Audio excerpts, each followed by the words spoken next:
Dalam sebuah tim, ada 5 tipe kepribadian yang masing-masing punya cara sendiri dalam bekerja dan belajar. Apakah Anda ingin tahu bagaimana caranya supaya bisa bekerja dan belajar dengan lebih optimal? Kita simak berikut ini.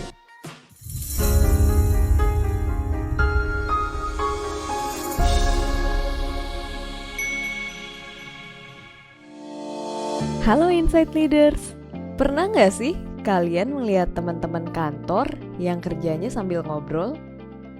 Atau rekan kerja yang gak bakalan tutup laptop kalau tugasnya belum selesai? Atau mungkin rekan kerja yang sering punya ide unik dan gak kepikiran tuh sama teman-teman lain sebelumnya? Atau jangan-jangan itu adalah kalian? Nah, ternyata kita bisa loh mengidentifikasikan cara bekerja dan cara belajar di tempat kerja melalui kepribadian. Dari sana nih, kita bisa tahu karakter dan cara mendorong mereka untuk lebih berkembang lagi. Selain itu, ini bermanfaat loh untuk meningkatkan efektivitas tim. Nah, gimana caranya? Yuk Insight Leaders, kita sama-sama simak video berikut ini. 5 tipe kepribadian tersebut adalah: yang pertama, partner, driven by others; output, driven by ideas; entrepreneur, driven by get things done; ruler, driven by norms; dan yang terakhir adalah thinker, driven by curiosity. Masing-masing memiliki personality khas yang membuat mereka memiliki cara kerja dan cara belajar yang berbeda. Jika Anda adalah seorang leader, jika Anda benar-benar bisa memahami tipe dari masing-masing anggota tim Anda, maka Anda dapat membantu tim mengoptimalisasikan cara kerja dan cara belajar, yang ujungnya akan membuat tim Anda semakin produktif. Partner atau driven by other. Tipe partner ini biasanya juga disebut sebagai relationship focus, artinya mereka adalah orang-orang yang approachable, senang menciptakan keterhubungan dengan orang lain, dan biasanya memiliki keterampilan sosial yang baik. Nah, kalau dalam pekerjaan, biasanya seseorang dengan tipe partner perlu memberikan batasan interaksi, baik dengan teman maupun keluarga. Ataupun bisa juga mematikan sosial media saat sedang fokus untuk belajar maupun bekerja. Sesuai dengan namanya, teman dan interaksi merupakan hal penting dalam belajar. Karenanya, seseorang dengan tipe ini sebaiknya belajar secara berkelompok untuk mendukungnya dalam memahami pembelajaran. Berikutnya adalah tipe output, driven by ideas. Sering juga digambarkan sebagai seseorang yang result-oriented. Mereka punya banyak ide, memiliki banyak konsep, kemudian juga kreatif, imajinatif, dan paling gembira ketika orang lain memperhatikan konsep dan ide unik yang dimilikinya. Kalau kita bicara mengenai optimalisasi dalam pekerjaan, biasanya tipe ini perlu merefleksikan hasil pencapaian dan menentukan apa yang perlu diperbaiki supaya hasil kerjanya semakin meningkat. Dalam belajar, biasanya mereka sudah tahu mengenai apa yang ingin dipelajarinya. Keterkaitan antara apa yang ingin dipelajari dengan ide yang dimilikinya biasanya merupakan suatu hal yang penting. Sehingga tema belajar dan tujuan pembelajaran yang jelas adalah hal yang penting untuk bisa membantu dalam mengkonkretkan idenya. Entrepreneur atau driven by getting done. Biasanya untuk pekerjaan, tipe ini tidak terlalu masalah, karena mereka biasanya adalah pekerja independen yang tahu apa yang harus mereka lakukan.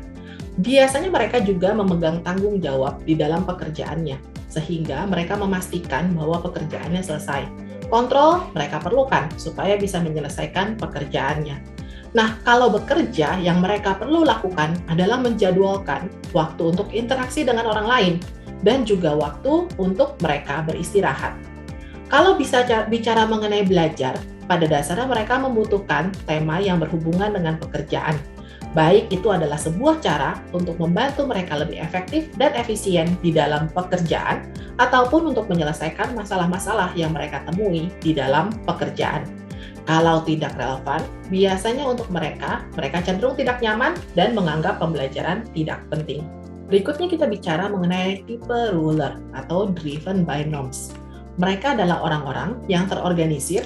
Di dalam pekerjaannya, struktur dan proses merupakan hal yang penting untuk mereka. Mereka biasanya mampu meminimalkan konflik dengan menjadi mediator, serta menjaga ritme kerja tim dengan menjadi role model. Dalam pekerjaan, hal yang akan membantu mereka adalah proses dan sistem yang terstruktur untuk mereka. Sehingga menjaga ritme dan kolaborasi serta meeting itu adalah alat-alat yang akan membantu mereka bekerja dengan optimal. Kalau kita bicara mengenai belajar, maka apa yang diharapkan lingkungan merupakan hal yang dipentingkan oleh mereka. Bila mereka dapat menghubungkan antara tugas belajar dengan ekspektasi dari lingkungan, bagi mereka menjadi lebih penting. Kejelasan struktur saat belajar juga adalah suatu hal yang penting. Karenanya tools dapat membantu pembelajaran. Tipe terakhir, driven by curiosity alias thinker. Nah, mereka adalah orang-orang yang memiliki rasa ingin tahu yang tinggi. Mereka juga analitik, suka bermain dengan informasi dan data. Kalau mau mencari tahu informasi, maunya secara menyeluruh. Kalau kita bicara mengenai thinker dalam bekerja, yang diperlukan adalah supaya mereka mengetahui apa yang perlu dilakukan. Habis itu menggunakan beberapa teknik supaya bisa berfokus pada pekerjaan yang ingin dilakukan. Misalnya, teknik menggunakan SMART Goals ataupun Pomodoro akan membantu mereka untuk fokus, delivery, sesuai dengan timeline yang diberikan. Untuk belajar, itu adalah hobi mereka. Buat mereka, yang penting bukanlah tentang temanya, tapi seberapa mereka bisa tertarik terhadap tema tersebut. Yang dipentingkan adalah menjaga bahwa pembelajaran tersebut akan selaras dengan apa yang mereka perlukan, sehingga waktu mereka dapat digunakan secara efektif. Nah, mengenali kepribadian adalah sebuah langkah awal untuk meningkatkan efektivitas sebagai leader ataupun pengembangan karir bagi diri sendiri dan anggota tim kita. Tentunya, semakin kita paham cara belajar dan bekerja bagi diri kita ataupun orang lain, semakin bisa kita mengoptimalkannya. Selamat mencoba! Nah, Insight Leaders, kita sudah tahu nih, apa saja karakteristik dan bagaimana cara belajar dari tiap tipe kepribadian. Kira-kira apa saja nih tipe kepribadian dari anggota tim kalian? Jangan lupa tulis di kolom komentar ya.